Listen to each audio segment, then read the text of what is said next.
सुशासनाची संकल्पना आपण विस्ताराने पाहिलेली आहे. आता ई प्रशासन ही नवीन संकल्पना पाहायची आहे. ई प्रशासन हे सुशासनाला मदत करणारी ही संकल्पना आहे.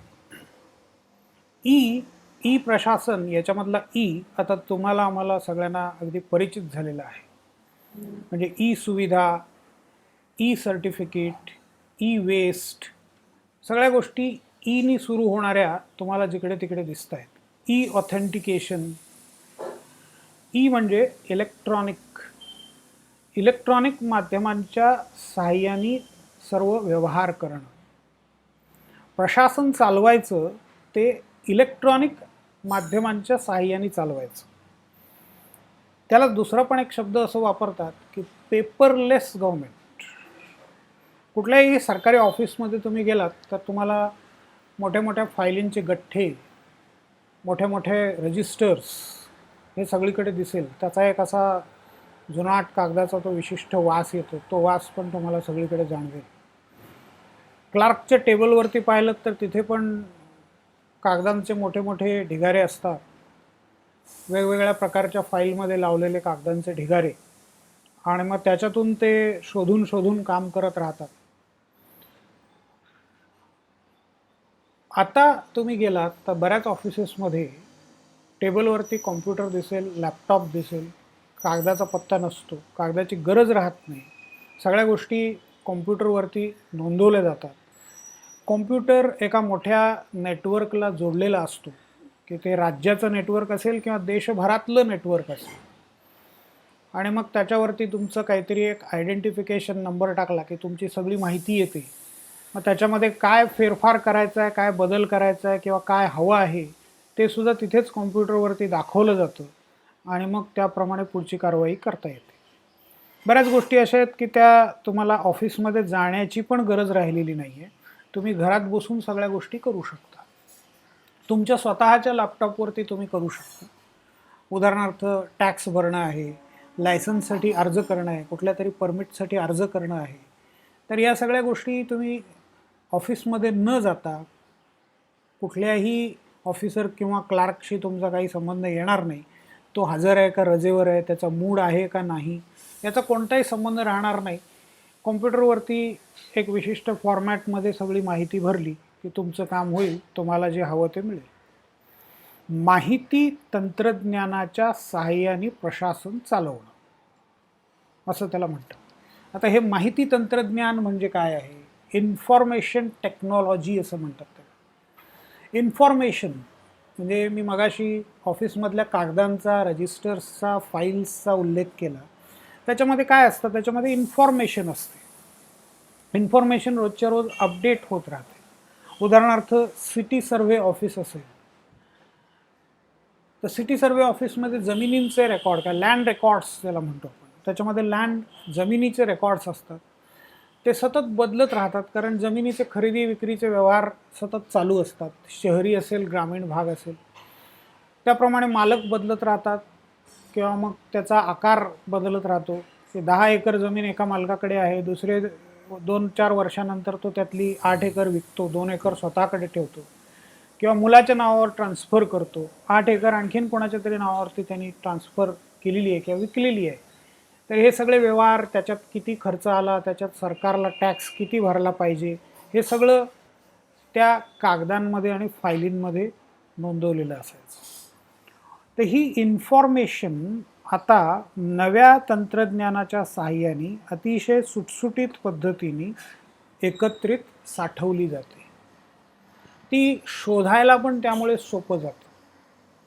ते तुम्ही तुमच्या आडनावाचे पहिली काही अक्षरं टाकली की तुमचं आडनाव, नाव सगळं येतं. 10 रेकॉर्ड्स येतील, त्याच्यामधून तुमचं कोणतं ते तुम्ही सर्च करत जायचं, आणि ते सर्च केल्यानंतर तुम्हाला तुमची इन्फॉर्मेशन मिळते. तुमच्या नावावर किती जमीन आहे, कोणत्या गावामध्ये आहे, किती एकराची आहे, किती त्याची किंमत आहे, या सगळ्या गोष्टी, किंवा त्याची प्रत काय आहे, हे सगळं तुम्हाला त्याच्यातून कळू शकतं. तर माहिती तंत्रज्ञानाच्या सहाय्याने पेपरलेस गव्हर्नमेंट. आता यामध्ये प्रामुख्याने इंटरनेटचा वापर केला जातो. इंटरनेट वापरून ही सगळी व्यवस्था चालवली जाते. मग प्रत्यक्षात काम करण्यासाठी कॉम्प्युटर असेल, मोबाईल फोन असेल, डिजिटल बोर्ड्ससुद्धा त्याच्यासाठी वापरले जातात, कॅमेरा वापरले जातात. मुंबईच्या लोकल प्लॅटफॉर्मवरती तुम्ही ह्या बदल झालेला बघितला असेल. म्हणजे आपण मुंबईत आहोत म्हणून मी मुंबईचं उदाहरण देतो आहे. सगळ्या देशातल्या रेल्वे प्लॅटफॉर्ममध्ये हे बदल झालेले आहेत. तर मुंबईतल्या रेल्वे प्लॅटफॉर्मवरती डिजिटल बोर्ड्स आलेले आहेत. त्याच्यामुळे आता एकाच बोर्डवरती सतत बदलती इन्फॉर्मेशन येऊ शकते. म्हणजे कोणता डबा आहे, कुठल्या गाडीचे कुठले कोच कुठे येणार आहे, ते सगळं ऑटोमॅटिक चेंज करता येतं. म्हणजे एकच बोर्ड वेगवेगळ्या प्रकारची इन्फॉर्मेशन देण्यासाठी वापरता येतो. नागरिकांना वेगवेगळ्या सेवा देणं, त्यांच्या तक्रारी घेणं, त्यावर कारवाई करणं आणि विविध कामांचं नियोजन करणं हे सगळं माहिती तंत्रज्ञानाच्या साहाय्याने करणं. आता याचं एक उदाहरण बघू म्हणजे तुम्हाला समजेल. तुम्ही पुण्यापर्यंतचा किंवा नाशिकपर्यंतचा जर प्रवास केला असेल मुंबईवरून, तर तुम्हाला हा बोर्ड कुठेतरी नक्कीच वाचायला मिळाला असेल. Speed camera. This highway is under surveillance of speed cameras. Speeding जे आहे 80च्या वर तुमचा स्पीड असेल, तो कॅमेराने जर टिपला तर कॅमेरा तुमच्या गाडीचा फोटो काढतो आणि मग तो फोटो आणि तुमचा दंडाची रक्कम ही त्या विशिष्ट ॲपमध्ये तुम्हाला मोबाईलमध्ये दिसते. मोबाईलवर तुम्हाला मेसेज येतो, 1000 रुपयाचा दंड सध्या आकारला जातो. आणि मग तुम्ही त्या मोबाईलमध्ये जी काही लिंक दिलेली आहे त्याच्यावरती क्लिक केलं की ते ॲप डाउनलोड करायला सांगितलं जातं. मग त्या ॲपमध्ये तुम्हाला कधी तुम्ही स्पीडिंग केलं आहे, कुठल्या तारखेला, किती वाजता, कुठल्या ठिकाणी, त्याचा एक फोटो किंवा 2 फोटो तिथे दिसतात. आणि मग त्याच्यानंतर तुम्ही दंड भरायचा. तो दंड भरायला काही मुदत दिलेली असते, त्याच्याकडे तुम्ही दुर्लक्ष करत राहिलात आणि आणखीन तुमच्याकडून याच प्रकारच्या चुका होत गेल्या तर ते रेकॉर्ड वाढत जातं आणि काही विशिष्ट वेळा तुम्ही ते परत तीच चूक करत राहिलात तर तुमचा लायसन्स जप्त होऊ शकतो. आता हे सगळं ऑटोमॅटिक होतं. म्हणजे इथे कुठेही माणसाचा संबंध नाही आहे की तुम्ही ऑफिसमध्ये जा, क्लार्कला विनंती करा की माझी चूक झाली होती, त्यावेळेला एकदा माफ करा. पूर्वी हे होतही असेल, पण आता सगळं रेकॉर्ड आहे. ते रेकॉर्ड एकट्या क्लार्कला चेंज करता येत नाही. त्याच्यामुळे तुम्ही चुकून तुमच्या हातून झालं असेल, मुद्दाम केलं असेल, मजेमध्ये झालं असेल, दुर्लक्ष होऊन झालं असेल, स्पीड वाढला, हे रेकॉर्ड झालं, कॅमेरानी एकदा रेकॉर्ड केलं आणि कॅमेरा ओळखत नाही की तुम्ही कोणत्या पदावर आहात किंवा किती तुमचं राजकीय, सामाजिक, आर्थिक वजन आहे, हे कॅमेरा ओळखत नाही. त्याच्यामुळे तुमचा फक्त स्पीड तो मोजतो. म्हणजे जेवढं ज्या गोष्टीकडे लक्ष द्यायचं त्याच गोष्टीकडे नेमकं लक्ष दिलं जातं. बाकी सगळे फॅक्टर्स वजा होतात आणि तुम्ही स्पीड वाढवला आहे, तुम्हाला दंड भरला पाहिजे. तुम्ही 10 वेळेला असं केलं तर तुमचा लायसन्स आपोआप कॅन्सल होणार. म्हणजे ही प्रक्रिया सगळी ऑटोमॅटिक केलेली आहे. मग ती कशी होते? पारदर्शी होते. ती ऑटोमॅटिक असल्यानंतर ती पारदर्शी होते. म्हणजे त्याच्यामध्ये कोणी कोणाला फसवलेलं नाही आहे, कोणी कोणाला काही फेवर केलेलं नाही आहे, कोणी कोणासाठी काही खास म्हणजे भ्रष्टाचाराचा संबंध राहत नाही. म्हणजे तुम्हाला कोणाला पैसे देऊन उपयोग काही होणारच नाही आहे, कारण कुणीच त्याच्यामध्ये बदल करू शकणार नाही. या प्रकारचे कॅमेराज तुम्ही हायवेवरती पाहिले असतील. आणखीन जवळून याचं शॉक. तर ही टेक्नॉलॉजी, आता हे कॅमेराज सॅटेलाईटच्या माध्यमातून असतील किंवा केबलच्या माध्यमातून असतील, ते RTO ऑफिसेसशी जोडले गेलेले आहेत. RTO ऑफिसेसमध्ये त्या क्षणाला त्याचं रेकॉर्ड जातं आणि RTO ऑफिसच्या कॉम्प्युटरवरून तुमच्या मोबाईलमध्ये त्याचा रेफरन्स जातो. म्हणजे हे सगळं कनेक्टेड आहे. याला म्हणतो आपण ई-गव्हर्नन्स. एरवी हे काम किती मुश्किल झालं असतं ते कल्पना करा. म्हणजे पूर्वीसुद्धा स्पीड कॅमेरा घेऊन किंवा स्पीड गन त्याला म्हणायचे, ते पोलीस हायवेवरती उभे असायचे, तर ते पकडायचे, परंतु पुढे कारवाई त्याच्यावरती फारशी होणं हे मुश्किल असायचं, पण आता सहसा या कॅमेऱ्यातून काही सुटत नाही आणि त्या माणसाला ते दंड भरावाच लागतो.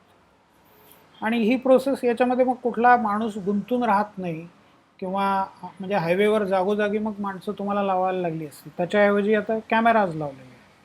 म्हणजे माणसांची जागा कॅमेरानी घेतली आणि ते अधिक इफिशियंटली, अधिक तत्परतेने काम करताना दिसतं.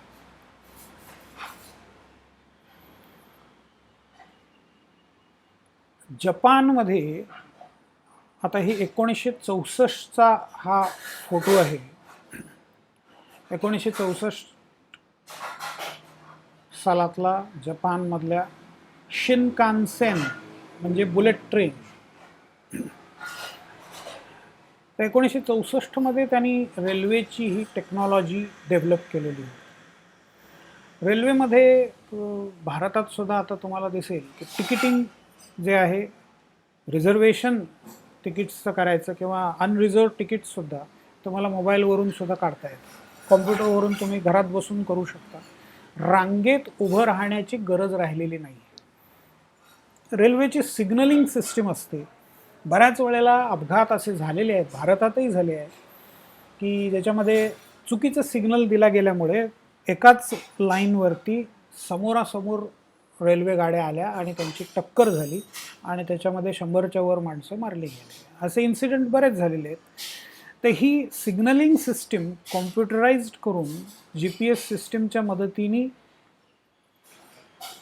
गाड्या ट्रॅक करून सिग्नल्स दिले जातात. त्याच्यामुळे सिग्नलमध्ये चूक होण्याची शक्यता फार कमी राहते.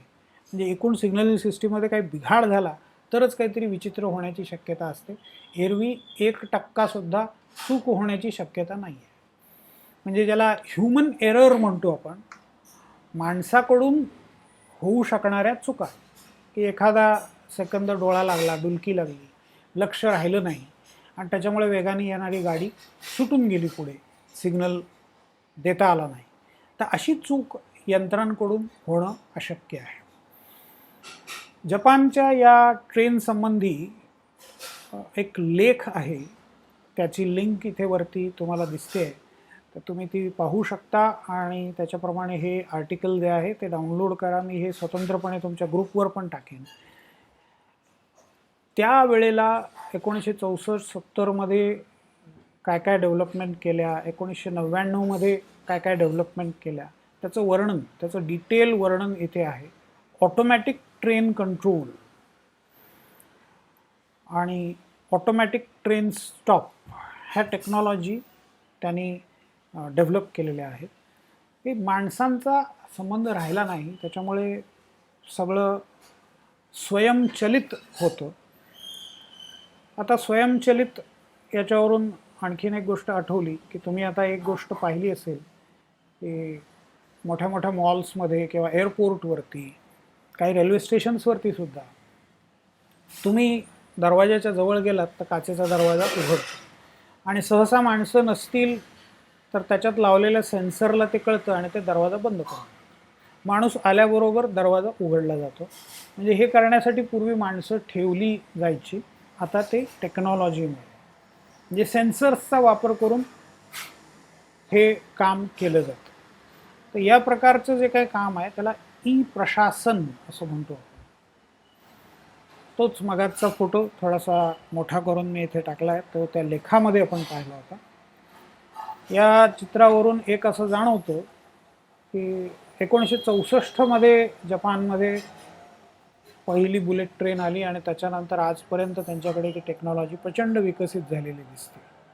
म्हणजे आपण जपानच्या तुलनेमध्ये कुठे आहोत याची तुम्हाला पूर्ण कल्पना येईल आणि जपान प्रगत आहे तांत्रिकदृष्ट्या म्हणजे काय तेही तुमच्या लक्षात येईल.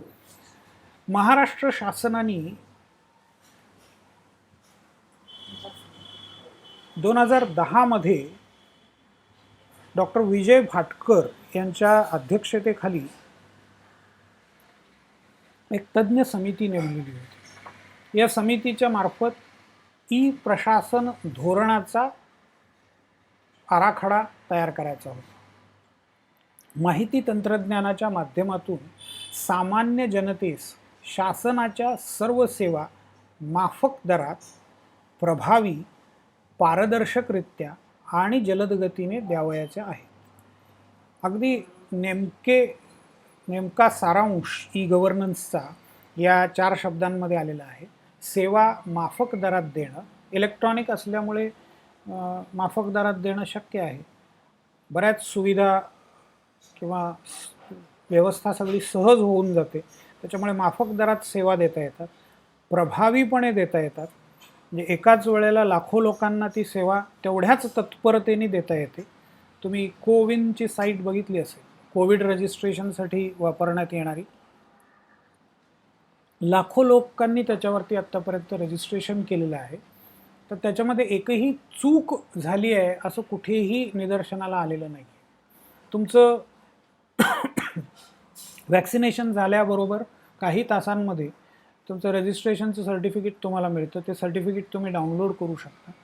पूर्वीच्या पद्धतीमध्ये तुम्हाला ते ऑफिस शोधत कुठेतरी जावं लागलं असतं. मग तिथे दाखवावं लागलं असतं की हे डॉक्युमेंट्स आहेत माझे, या दिवशी मी वॅक्सिनेशन घेतलेलं होतं.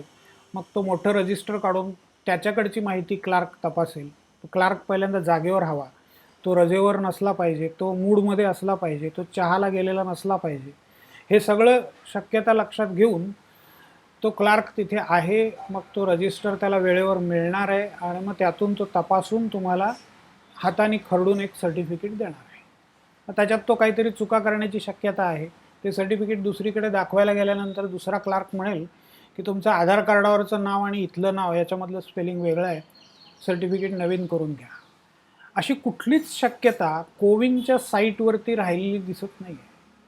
तुमच्या आधार कार्डाप्रमाणे किंवा तुमच्या मोबाईल नंबरवरती ते रजिस्ट्रेशन पूर्ण होतं.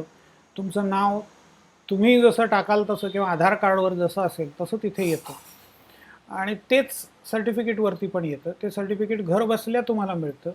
कुठेही तुम्हाला त्याच्यासाठी जावं लागणार नाही, हेलपाटे मारावे लागणार नाही आहेत, रजा काढून जावं लागणार नाही किंवा तुमचं काही उत्पन्न व्यवसाय चालू आहे तो बंद करून तिथे जावं लागणार नाही. म्हणजे सहजपणे, प्रभावीपणे द्यायचं आहे, पारदर्शकपणे द्यायचं आहे, भ्रष्टाचार त्याच्यात असता कामा नये आणि जलद गतीने. वॅक्सिनेशन पूर्ण केलं 2-3 तासामध्ये तुम्हाला सर्टिफिकेट अवेलेबल आहे. त्या सर्टिफिकेटवरती तुम्ही पासपोर्ट नंबर टाकलात तर तुम्हाला परदेशात जाण्यासाठी सुद्धा अडथळा राहणार नाही. म्हणजे ह्या सगळ्या 4 महत्त्वाच्या गोष्टी आहेत. माहिती तंत्रज्ञानाच्या माध्यमातून सामान्य जनतेस शासनाच्या सर्व सेवा माफक दरात, प्रभावी, पारदर्शकरित्या व जलद गतीने द्यावयाच्या आहेत. सत्तारूढ पक्षाच्या संयुक्त जाहीरनाम्यात शासकीय सेवा एकत्रितरित्या पुरवण्याबाबत अभिवचन देण्यात आले आहे. राज्याच्या विविध विभागांमार्फत ई प्रशासन प्रकल्पाच्या अंमलबजावणीमध्ये एकसूत्रता, एकरूपता व सुसंगतपणा आणणे गरजेचे आहे. ही बाब लक्षात घेता ई प्रशासन धोरणाचा मसुदा तयार करण्यासाठी डॉक्टर विजय भाटकर यांच्या अध्यक्षतेखाली तज्ज्ञ समिती गठीत करण्यात आली होती. या समितीने तयार केलेल्या ई प्रशासन धोरणाबाबतचा मसुदा शासनाच्या विचाराधीन होता. माहिती तंत्रज्ञानाच्या माध्यमाद्वारे शासन सेवा जनतेला माफक दरात पुरवण्याबाबत महाराष्ट्र राज्याच्या ई प्रशासन धोरणावर पुढील प्रमाणे निर्णय घेण्यात येत आहे. ई प्रशासन करायचं सोलापूरच्या जिल्हा परिषदेमध्ये म्हणा किंवा कलेक्टर ऑफिसमध्ये म्हणा, एखादा क्लार्क हुशार आहे तर त्याला कॉम्प्युटरवरती काहीतरी चांगलं करता येतं म्हणून त्यांनी स्वतःचं काहीतरी एक सिस्टीम डेव्हलप केली. त्याचा आणि सातारा जिल्ह्याचा संबंध जेव्हा येईल त्यावेळेला मग ते डेटा त्यांचा कम्पॅटेबल असणार नाही. कारण साताऱ्यामध्ये जो क्लार्क आहे त्याला त्याच्या कल्पनेप्रमाणे ते जे काही काम करता आलं ते त्यांनी केलेलं आहे. नाशिकमध्ये तिसऱ्याच प्रकारे काम झालेलं आहे. एका ठिकाणी एक्सेलमध्ये केलं, एका ठिकाणी वर्डमध्ये केलं, एका ठिकाणी आणखीन कुठल्या तरी ओपन सोर्स सॉफ्टवेअरमध्ये केलं आहे. एकमेकांचा डेटा वाचता येणार नाही आणि मग पुन्हा ते सगळं रिपीट करत बसावं लागेल. म्हणून संपूर्ण महाराष्ट्राचं एक धोरण असावं. त्या धोरणानुसार सगळ्यांमध्ये एकच सिस्टीम असावी. एकाच प्रकारची एकच पद्धत असावी, ह्या सगळ्या गोष्टी ज्या आहेत त्या धोरणामध्ये किंवा एकत्रित धोरणामुळे शक्य होतं. तर हे महाराष्ट्र शासनाने 2011 पासून अंमलात आणलेलं आहे ई प्रशासन धोरण 2011. आजपर्यंत त्याच्या अनुसार अंमलबजावणी केली जाते. आता सगळीकडे सारखेपणा आलेला आहे. खेड्यांमध्ये लोकांना आता 7/12चा उतारा असेल किंवा प्रॉपर्टी डॉक्युमेंट्स असतील ते कशी घ्यायची ते अगदी साध्या शेतकऱ्याला सुद्धा आता माहीत झालेलं आहे. किंवा हवामानाचे अंदाज, पीक पेरणी कधी करायची याच्या संबंधीची माहिती, खतांच्या संबंधीची माहिती, जंतुनाशकांसंबंधीची माहिती, ही सगळी त्याच्या मोबाईलवरती त्याला आता अवेलेबल करून देण्यात आलेली आहे. ई प्रशासन, आता आपण महाराष्ट्रातल्या बऱ्याच गोष्टी आत्ता पाहिल्या.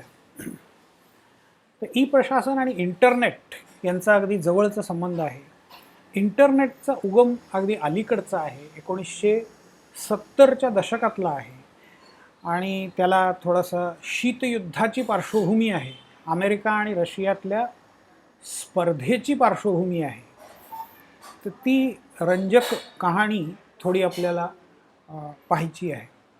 इंटरनेटचा उगम अमेरिकेत झाला, 1970च्या दशकामध्ये झाला. त्याच्या उगमासाठी कारणीभूत ठरलं ते कॉम्प्युटर हे साधन. कॉम्प्युटरचा उगम अगदी 1940च्या दशकामध्ये झालेला होता. मोठा कॉम्प्युटर पहिला तयार झालेला होता. एक 10x10च्या खोलीच्या इतका मोठा असा तो कॉम्प्युटर होता आणि त्याचा स्पीड आजच्या आपल्या मोबाईलपेक्षा सुद्धा कमी होता. म्हणजे आपले मोबाईलसुद्धा आज पॉवरफुल आहे. काही वर्षांपूर्वीच्या डॉस बेस्ड PC-पेक्षा आपले आजचे मोबाईल कितीतरी पटीनी पॉवरफुल आहे. तर हा जो कॉम्प्युटर होता तो अवाढव्य होता, पण त्याचं सुरुवात होती ती अर्थात, पण बेसिक्स त्याचे अगदी करेक्ट होते. त्यामुळे त्याच्यातून जे काही डेव्हलपमेंट होणार म्हणजे अगदी योग्य मार्गाने ती डेव्हलपमेंट चालू होती आणि त्याचाच परिणाम आज तुम्हाला दिसतो. कॉम्प्युटरमध्ये प्रगती झाली. अमेरिकेमध्ये, युरोपमध्ये त्याच्या संबंधाने संशोधन सुरू झालं. कॉम्प्युटरचा आकार कमी कमी होत चालला. दुसऱ्या महायुद्धाच्या समाप्तीनंतर USSR, union of Soviet socialist republics, त्यांच्याकडे साम्यवादी व्यवस्था होती आणि त्यांचा अमेरिका आणि त्याच्या मित्रराष्ट्र जे भांडवलशाही राष्ट्र आहे त्यांच्याशी एक प्रकारचा संघर्ष होता. त्याला संघर्षाला शीतयुद्ध असं म्हणतात. हे आपण आणखीन सविस्तरपणे वेगळ्या एखाद्या लेक्चरमध्ये बघू. पण तुम्हाला साधारणपणे ऐकून हे माहीत असेल की अमेरिका आणि रशिया यांच्यामध्ये प्रचंड संघर्ष 1945 ते 1990-91 पर्यंत, म्हणजे USSRचा अस्त होईतोपर्यंत संघर्ष चालू होता. त्या संघर्षातलाच एक भाग 1957मध्ये USSRनी स्पुटनिक नावाचं एक सॅटेलाईट, स्पुटनिक हा रशियन शब्द आहे आणि त्याचा अर्थ सॅटेलाईट म्हणजे अंतराळयान. तर पहिलं अंतराळयान रशियानी म्हणजेच USSRनी अवकाशामध्ये सोडलं. आता हे अवकाश तंत्रज्ञान विकसित करण्याचे प्रयत्न जगभर चालू होते, अमेरिकेचेही चालू होते आणि अमेरिकेने घोषित केलं होतं की आणखीन 2 वर्ष तरी आम्हाला संशोधनाला लागतील आणि तोपर्यंत पहिलं अंतराळयान येणार नाही. तर त्यांच्या पुढे मजल मारत 1957मध्ये USSRनी स्पुटनिक अवकाशामध्ये सोडलं. अमेरिकेसाठी तो मोठा धक्का होता आणि मग त्यांनी तातडीने काही बैठका घेतल्या उच्चपदस्थ अधिकाऱ्यांच्या, शास्त्रज्ञांच्या, आणि मग त्यांच्याकडून एक ARPANET ही संस्था उभी केली आणि त्या ARPANETच्या माध्यमातून त्यांना पूर्ण मुभा देण्यात आलेली होती की तुम्ही संशोधन करायचं आहे आणि तुम्हाला ज्या पद्धतीने संशोधन करायचं आहे ते करा. प्रचंड फंड्स अवेलेबल केलेले असतील आणि एकच उद्दिष्ट हवं की रशियावर मात करणं किंवा USSRपेक्षा पुढे जाणारं काहीतरी पाऊल उचलणं. या ARPANETमध्ये जे शास्त्रज्ञ काम करत होते त्यांनी कॉम्प्युटरवरती काम सुरू केलं आणि त्याच्यातून एक कॉम्प्युटर दुसऱ्या कॉम्प्युटरला जोडता येतोय का ते पाहिलं. तो त्यांना जोडता आला. मग तो दुसऱ्या इमारतीमध्ये टाकून जोडता येतोय का ते पाहिलं आणि याच्यातूनच कॉम्प्युटरच्या जाळ्याची संकल्पना उभी राहिली, कॉम्प्युटर नेटवर्क. मग त्यांच्या डोक्यात असं आलं की टेलिफोन नेटवर्कला पर्यायी अशी ही एक व्यवस्था होऊ शकते का ते पाहायचं. आणि मग त्याच्यातूनच अमेरिकेमध्ये पश्चिमेपासून पूर्वेकडे जोडणारे, हा अमेरिकेचा मॅप आहे. खाली तुम्हाला मेक्सिको दिसतोय, वरती कॅनडा आहे निळ्या रंगामध्ये. पिवळ्या रंगाचा जो भाग आहे तो अमेरिका आहे. त्या अमेरिकेच्या मॅपमध्ये तुम्हाला दिसेल की लाल स्पॉट्स दिसत आहे. तर एका टोकापासून दुसऱ्या टोकापर्यंत कॉम्प्युटरनी सगळ्या गोष्टी जोडल्या गेल्या. लष्करामध्ये पहिल्यांदा हे संशोधन सुरू झालं. लष्करातून ते विद्यापीठांमध्ये गेलं, विद्यापीठं जोडली गेली आणि विद्यापीठांनंतर अगदी 90च्या दशकामध्ये कमर्शियल वापरासाठी इंटरनेट खुलं करण्यात आलं. 90च्या दशकामध्ये टिम बर्नर्स-ली यांनी वर्ल्ड वाईड वेब WWW ही व्यवस्था उभी केली. आज तुम्हाला माहिती असेल इंटरनेटचे वेब ॲड्रेस जो असतो, वेबसाईटचा ॲड्रेस असतो, त्याची सुरुवात बऱ्याच वेळेला WWWनी होते. आता काही ठिकाणी ते टाकत नाहीत पण ते गृहीत आहे. वर्ल्ड वाईड वेब ही एक टेक्नॉलॉजी आहे, इंटरनेटवर आधारित असलेली वर्ल्ड वाईड वेब ही टेक्नॉलॉजी. या टेक्नॉलॉजीचे काही नियम आहेत. ते नियम करणारी एक संस्था आहे मोठी आंतरराष्ट्रीय आणि त्याच्याद्वारे वेबसाईट्स, ईमेल याच्यावरती लक्ष ठेवलं जातं. डुप्लिकेट ईमेल तुम्हाला जगामध्ये एकही सापडणार नाही. एकाच नावाची, एकाच स्पेलिंगचे 2 ईमेल्स सापडणार नाही, कारण ईमेलचा डेटाबेस जगभरातला एक आहे आणि तिथे चेक होऊन तुम्हाला हवं ते ईमेल अवेलेबल आहे की नाही हे दाखवलं जातं. वेबसाईटसुद्धा तुम्हाला एकाच नावाच्या 2 कुठेही दिसणार नाही. तर ही सगळी बेसिक टेक्नॉलॉजी टिम बर्नर्स-ली या माणसाने डेव्हलप केली. या माणसाचं वर्ल्ड वाईड वेब एक्सप्लेन करणारं एक खूप सुंदर पुस्तक आहे आणि त्याच्यामध्ये तो असं सांगतो, त्यातला एक भाग मला खूप इंटरेस्टिंग वाटला की माणसाचं मन जसं चालतं, माणसाची बुद्धी जशी चालते, तसं जग सगळं मला जोडायचं आहे. तुम्ही एखाद्या हॉटेलमध्ये गेलात, कॉफी मागवलीत, त्या कॉफीचा स्वाद, विशिष्ट प्रकारचा वास ज्या वेळेला तुमच्या नाकात जातो त्यावेळेला तुमच्या कुठल्या तरी जुन्या आठवणी जाग्या होतात. तो जर विशिष्ट प्रकारचा वास असेल तर तुम्ही लहानपणी केव्हा तरी कुठल्या तरी घरामध्ये कोणीतरी आवडत्या माणसाकडनं घेतलेली कॉफी तुम्हाला आठवते, तो माणूस आठवतो. कॉफी आणि ते माणूस यांच्यामध्ये जे मेंटल कनेक्शन आहे ते तुमच्या ब्रेनमध्ये होतं.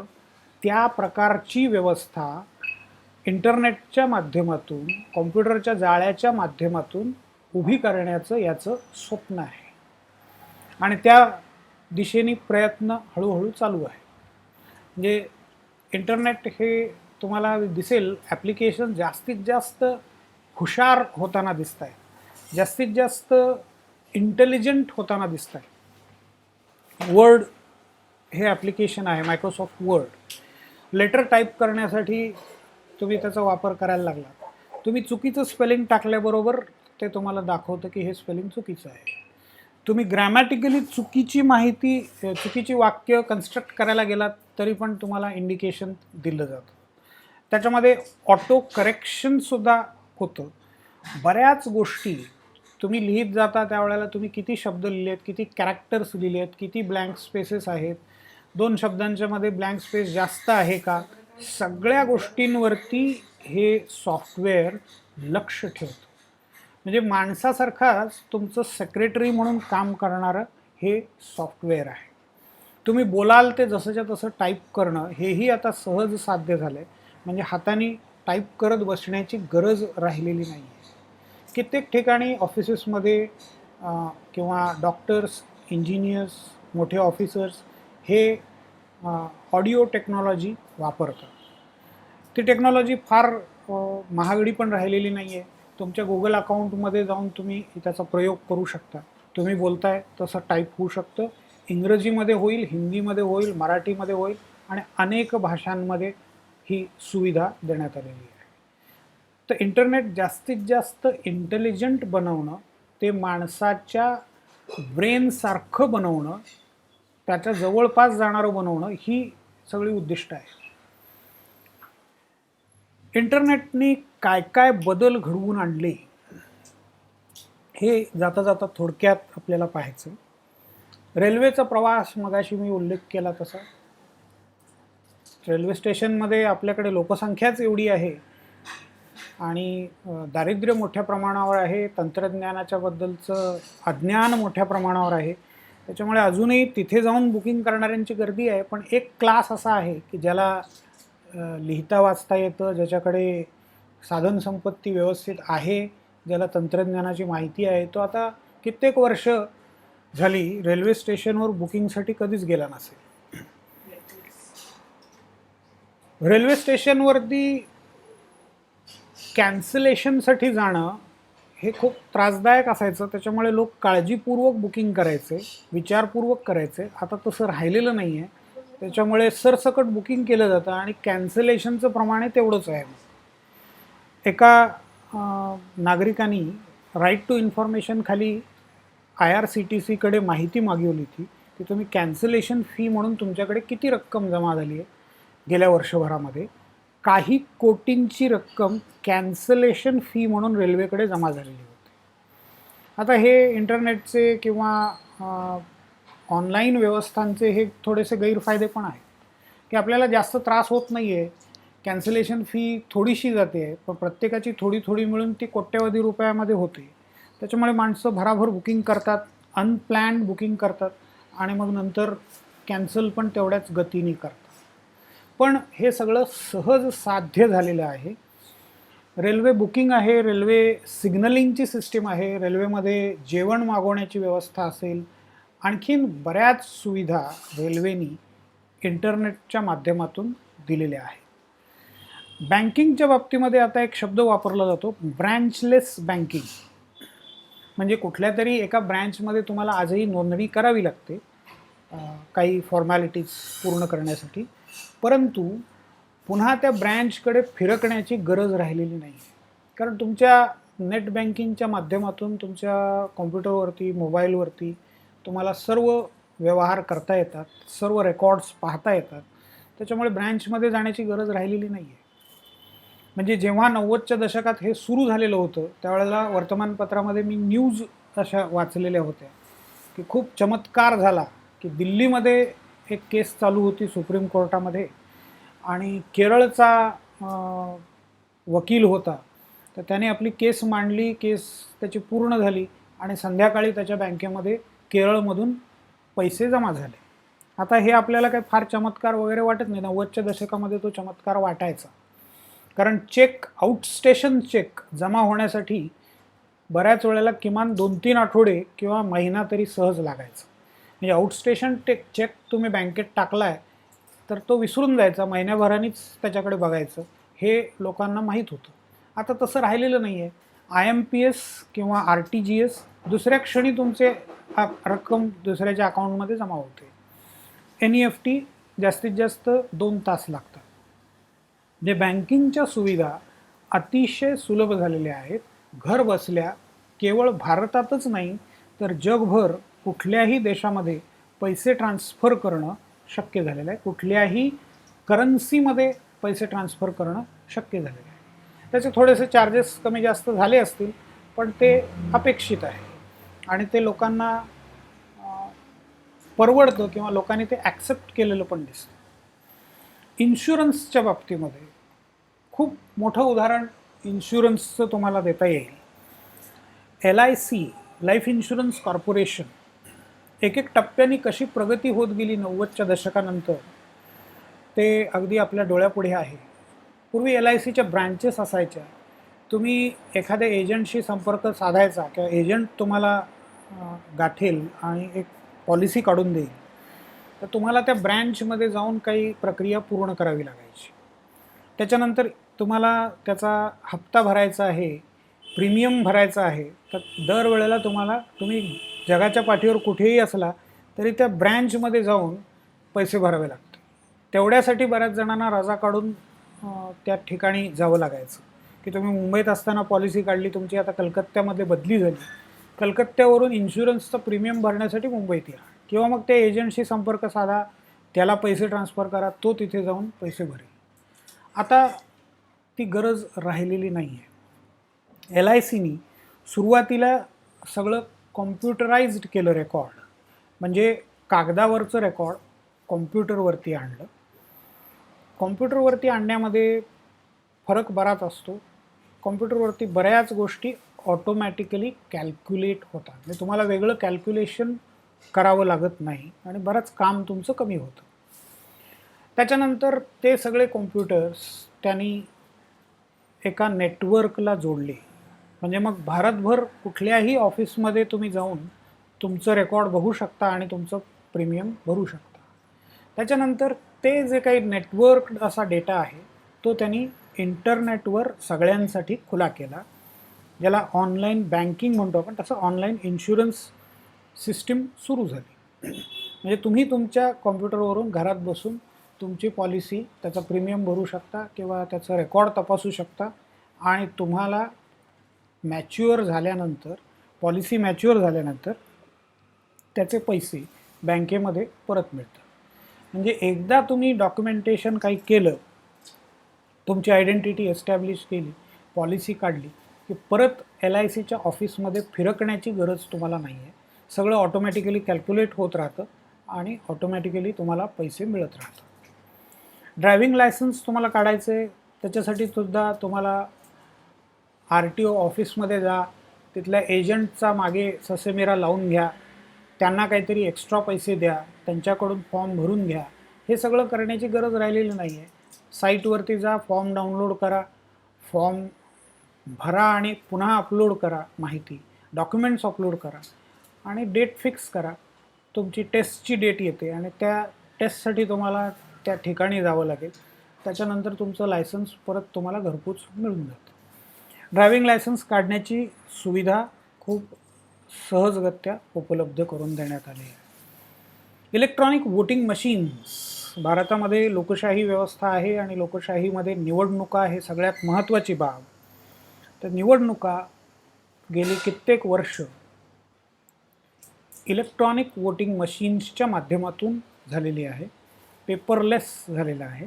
आता पुन्हा काही प्रॉब्लेम्स त्याच्यामध्ये आल्यामुळे काही तुमच्या मतदानाचा पेपरवरती एक पुरावा छोटासा तुम्हाला दिसतो, तो सरकार जमा केला जातो, तेवढंच पेपरचं काम आता राहिलेलं आहे. एरवी EVMमुळे निकाल जाहीर व्हायलासुद्धा बराच कमी वेळ लागतो आणि सहजगत्या ते लागतात.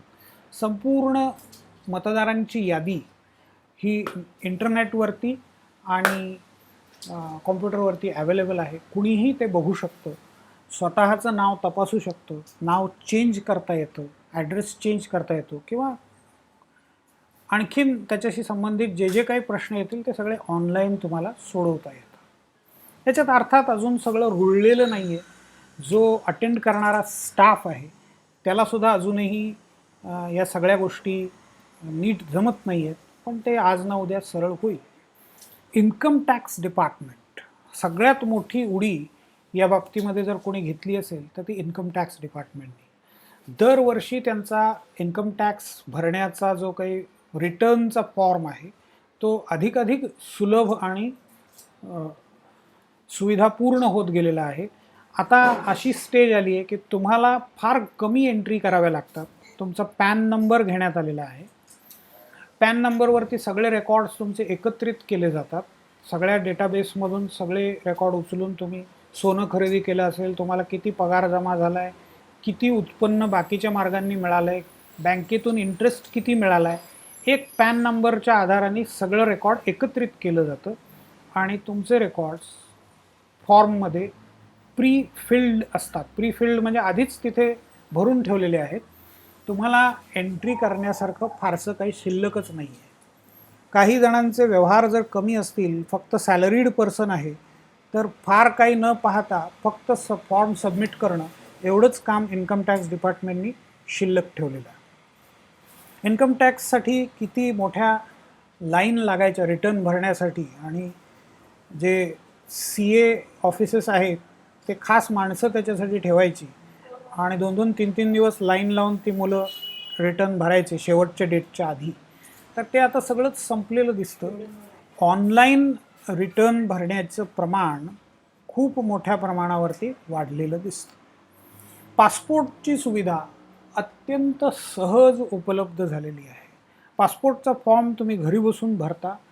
आता त्याचं थोडंसं पब्लिक प्रायव्हेट पार्टिसिपेशन ज्याला म्हणतात, खाजगी आणि सार्वजनिक भागीदारी, तर सरकारने हे काम टाटा कंपनीला मुंबईमध्ये दिलेलं आहे. तर टाटा कंपनीने ते खूप मोठ्या प्रमाणावरती इन्फ्रास्ट्रक्चर उभं करून एस्टॅब्लिश केलं. तुम्ही साईटवरती पासपोर्टच्या जा, त्याच्यावरती सगळा फॉर्म भरा. अपॉइंटमेंट डेट आणि टायमिंग हे तिथे तुम्ही निश्चित करा. डेट आणि टायमिंग ऑटोमॅटिकली सेट होतं जसं तिथे अवेलेबिलिटी आहे त्याप्रमाणे. आणि त्या ऑफिसमध्ये तुम्ही जा तर तुम्हाला रांगेत उभं राहावं लागणार नाही. तुम्ही दिलेल्या वेळामध्ये तिथे गेलात तर तुम्हीच तिथे असाल, त्याच्यामुळे रांगेत उभा राहण्याचा प्रश्न राहतच नाही. आणि तिथली एकदा त्यांची चाचणी पूर्ण झाली, तपासणी पूर्ण झाली की तुम्हाला पासपोर्ट घरपोच मिळतो. तर याच्यामध्ये भ्रष्टाचाराचं प्रमाण पण खूपच कमी झालेलं दिसतं आणि सुविधा नागरिकांना सहजपणे उपलब्ध झालेल्या. अकाउंटिंग करणं हा खाजगी आणि सरकारी कंपन्यांसाठी एक मोठा भाग असतो. अकाउंटिंगचं एक मोठं डिपार्टमेंट सगळ्या कंपन्यांमध्ये, सगळ्या सरकारी खात्यांमध्ये असतं. तर ही सगळी प्रोसेस ऑटोमॅटिक झालेली आहे. त्यामुळे त्याच्यातही आता खूप श्रम वाचलेत, खूप वेळ वाचला आहे. प्रोसेसिंग पॉवर जी प्रत्येक माणसाला विचार करून सगळ्या गोष्टी कराव्या लागायच्या, ते ऑटोमॅटिकली होतं आहे. ते सेंट्रलाइज्ड झालेलं आहे. गुगल मॅप्स, इंटरनेट आणि ई गव्हर्नन्स याच्यामध्ये गुगल मॅप्सनी केवढी मोठी क्रांती केली आहे त्याचा अनुभव तुम्ही निश्चितपणे घेतला असेल. गुगल मॅप्सच्या साहाय्याने तुम्ही कुठल्याही शहरात जा, अर्थात चीनमध्ये त्याच्यावर बंदी आहे, पण भारतामध्ये कुठल्याही नवख्या शहरामध्ये तुम्ही जा, इंटरनेट उपलब्ध पाहिजे आणि तुमच्याकडे मोबाईल डिव्हाइस किंवा कॉम्प्युटर डिव्हाइस काहीतरी हवं, त्याच्या आधाराने तुम्ही कोणताही पत्ता सहजपणे शोधू शकता. तुम्ही कुठल्या लोकेशनवर आहात, त्याच्या आजूबाजूला काय आहे हे तुम्हाला दिसतं. तुम्ही एखाद्या व्हेकलने चाललेला आहात तर त्याचा स्पीड किती आहे, तुम्ही डेस्टिनेशनला किती वेळात पोचाल, मध्ये ट्रॅफिक कुठे आहे ते सुद्धा वेगवेगळ्या रंगामध्ये इंडिकेट करून ते दाखवतं. हेवी ट्रॅफिक असेल तर लाल रंग येतो, थोडंसं माइल्ड ट्रॅफिक असेल, क्लिअर रस्ता असेल तर निळा रंग दिसतो, आणि म्हणजे तुम्ही एवढ्या वेळात तिथे जाऊन पोचणार आहात. आणि हे बऱ्यापैकी ॲक्युरेट असतं. तर हे सगळं सुविधा ट्रॅफिक पोलीस किंवा ट्रॅफिक मॅनेजमेंट हा जो सरकारचा एक मोठा डोकेदुखीचा भाग आहे, तर गुगल मॅप्सनी त्याच्यामध्ये बऱ्याच सुविधा निर्माण केलेल्या आहेत. म्हणजे जर समोर काहीतरी पुढे 10 किलोमीटरवरती ट्रॅफिक जॅम झालेला आहे तर गुगल मॅप्स तुम्हाला आधीच संदेश देतो की तुम्ही हा रस्ता टाळून दुसऱ्या रस्त्याने जा. जे काही अवेलेबल अल्टरनेटिव्ज आहेत ते तुम्हाला दिसत नसतील, पण सॅटेलाईटच्या माध्यमातून गुगल मॅप्स या सॉफ्टवेअरला दिसतात आणि ते तुम्हाला जास्तीत जास्त म्हणजे कमीत कमी वेळामध्ये तुम्ही डेस्टिनेशनला कसं पोहोचाल ते आपणहून पाहतो. सध्या तरी ही सेवा त्यांनी मोफत दिलेली आहे. भविष्यातलं माहीत नाही, काही चार्जेस त्याला कदाचित लावले जाऊ शकते. दुसरं एक मोठी संकल्पना आलेली आहे, ती सांगून आपण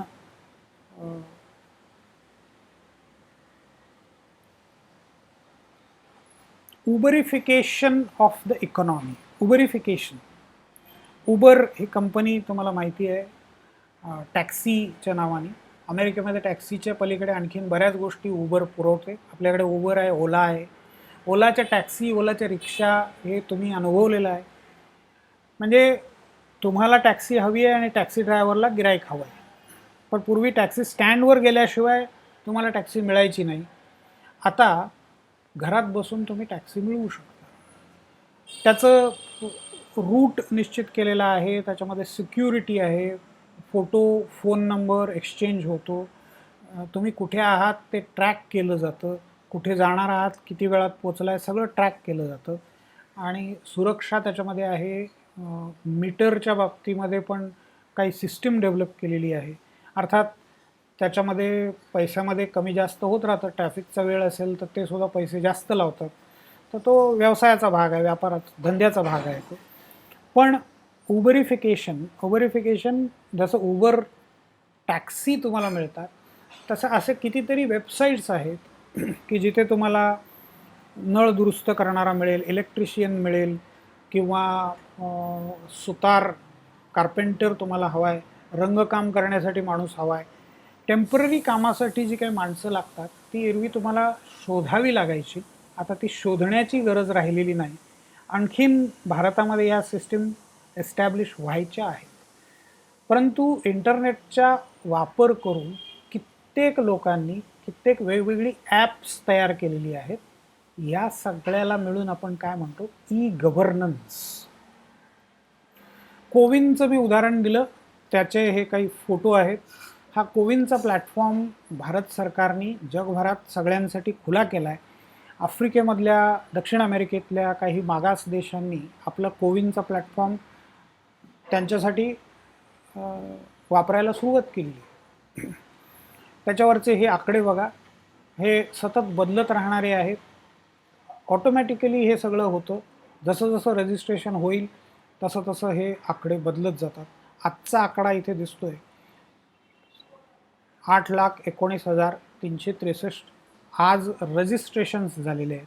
आजपर्यंत वॅक्सिनेशन टोटल किती झालेली आहेत? 56,56,30,291 एवढे वॅक्सिनेशन्स आजपर्यंत पूर्ण झाले. म्हणजे जवळपास अर्ध्या पॉप्युलेशनचं वॅक्सिनेशन झालं. हे एका या छोट्या ॲपमधून तुम्हाला रेकॉर्ड ठेवता येतं. State wise, district wise information तुम्हाला मिळू शकते. ही ऑल इंडिया इन्फॉर्मेशन आहे. डोस 1 किती जणांचे झाले, डोस 2 किती जणांचे झाले, गव्हर्मेंट आणि प्रायव्हेट साईट्स कोणत्या कोणत्या आहेत जिथे वॅक्सिनेशन होतं, सगळी इन्फॉर्मेशन याच्यामध्ये आहे. आधारनी एक मोठी क्रांती या सगळ्या ई सुविधांमध्ये घडवून आणलेली दिसते. आधार ऑथेंटिकेशन केल्यानंतर तुम्ही बँक अकाउंटसुद्धा ऑनलाईन करू शकता. बँक अकाउंट ऑनलाईन काढण्याचा एखादा प्रयत्न करून पहा किंवा तो अनुभव घ्या. म्हणजे तुमच्या लक्षात येईल की कुठेही न जाता घरात बसून ऑथेंटिकेशन करून, अर्थात परत KYC करण्यासाठी बऱ्याच वेळेला ब्रँचमध्ये तुम्हाला बोलवलं जातं, कारण तो प्रत्यक्ष माणूस पाहणं बँकांच्या दृष्टीने महत्त्वाचं असतं. पण बऱ्यापैकी प्राथमिक प्रक्रिया घरात बसून पूर्ण करता येते. तर या आधारमुळे एक प्रकारची मोठी क्रांती झालेली दिसते. आधारची ही वेबसाईट आहे, कितीतरी गोष्टी याच्यामध्ये आहेत. हे एकदा तपासून पहा, म्हणजे मग तुम्हाला आधार काय आहे याची पूर्ण कल्पना येईल. तर आपण ई गव्हर्नन्स याची अनेक उदाहरणं पाहिली, अनेक व्यवस्था त्यांची मी उदाहरणं तुम्हाला दिली. तर ई गव्हर्नन्स म्हणजे काय याची पूर्ण कल्पना तुम्हाला आली असेल.